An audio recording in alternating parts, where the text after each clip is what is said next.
इसमें अक्सर एक कंडीशन ये आती है कि आपको डिस्क प्रोट्रूजन का मसला आ जाता है। डिस्क स्लिप तो होती ही है, लेकिन प्रोट्रूजन उसकी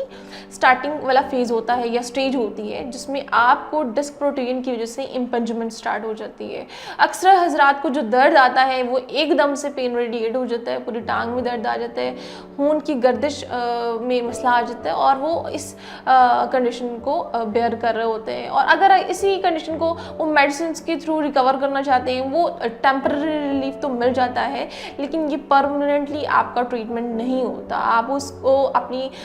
डिस्क को नॉर्मल नहीं करते, अपनी जगह पे नहीं पहुंचाते, फेसर जॉइंट को की लॉकिंग को ख़त्म नहीं करते और आप जस्ट पेन के लिए सेडेटिव इफेक्ट लेते हैं। और इसी कंडीशन को आप लोग वर्स करते जाते हैं, स्वेयर करते जाते हैं और एक कंडीशन ऐसी डेवलप होती है, एक टाइम ऐसा डेवलप होता है जब आपकी रिकवरी सिर्फ जो है सर्जरी से ही पॉसिबल होती है। अक्सर हजरात बहुत स्वेयर कंडीशन के साथ आते हैं, मतलब उनकी बहुत क्रॉनिक कंडीशन चल रही होती है, बैक पेन बहुत